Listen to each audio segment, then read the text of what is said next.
Today marks the grand opening of the brand new Biidaasige Park, a major milestone in the city's effort to revitalize the Portlands. CP24's Arda Zakarian joins us live with the details. So, Arda, how does it look?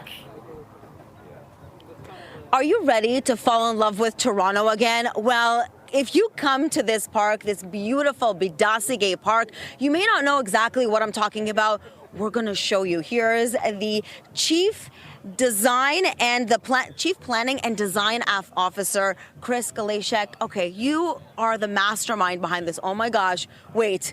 Before we continue, there are swans here and baby swans. Oh, yes, the swans and their babies are here. They just moved in about a year ago as we were finishing up construction. They've raised these little babies on this new piece of river.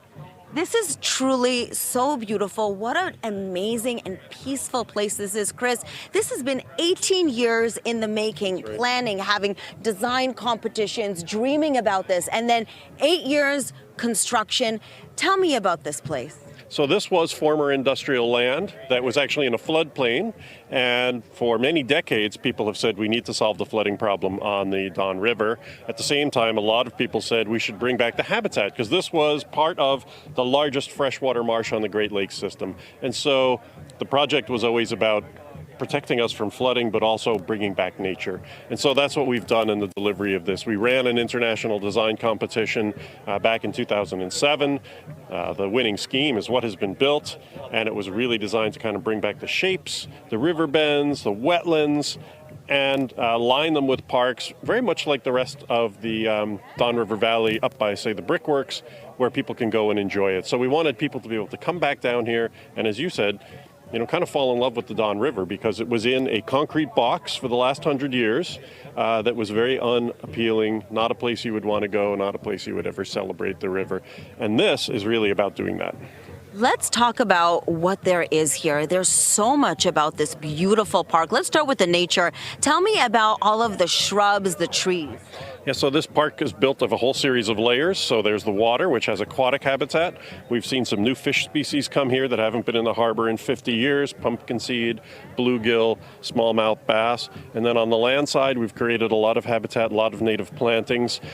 We have plantings that are meaningful to indigenous communities. We have birch, we have sage, we have sweetgrass. Almost all the planting in the entire park is native to Ontario. And behind you, which no one else can see, but maybe is in the camera, are some tree roots, and those are actually part of the structure that's going to hold this river in place, and those provide amazing habitat both in the water and on the land for all sorts of creatures. So we've seen incredible things come back on the land. There are bald eagles here. You just saw the swans. Lots of birds of all different types are now here. Endangered birds that have been coming here.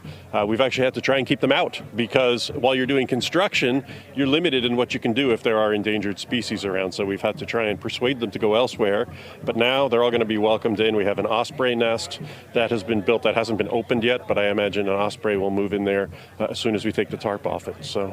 This is magical to have all of this happen. It really is moving to be here. What does it feel like for you to see it all happen? I said to you, it's kind of like your wedding day. This is the day that you've been waiting for. Yeah, it's amazing. I mean, I've been working on this for 18 years since the design competition.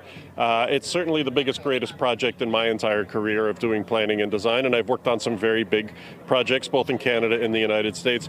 This has really turned out to be everything I could have dreamed it would be, and what I'm really hoping is that it becomes something that the whole city loves, and it becomes an anchor to help redevelop the rest of this land, because the Portlands is hundreds of acres of former industrial land that is really in need of kind of revitalization and repurposing. And as the city grows, we want this to be a place where it grows, and we're kind of what we call leading with landscape. By building the park first, people will want to be here. That means people will want to live here. That means buildings will eventually get built here. And in the fullness of time, there's meant to be about 15,000 residents living on this island right next to this park. And this park will be great for them, but it's also a regional destination. It's a park for the whole area. Okay, so just a couple of things. The name of the island, can you tell me that? Okwemin-Minising. You got it, Okwemin-Minising. That's right. It means land of the black cherry tree. And that was produced through a naming process process that was led by the city and their Indigenous Affairs Office. Okay, so we're on Okwemen-Minising Island, but in Biidaasige Park. These are words that are going to be second nature for us. Biidaasige means the place where the sunlight shines. So beautiful. Okay, we're going to send it back to you in the newsroom. Lots more to see. Stay with us. Back to you. All right. Okay. That's so beautiful. Thank you so much, Arda. It's really cute to see those little swans. I know, the ugly ducklings. Yeah, They're going to be beautiful one day.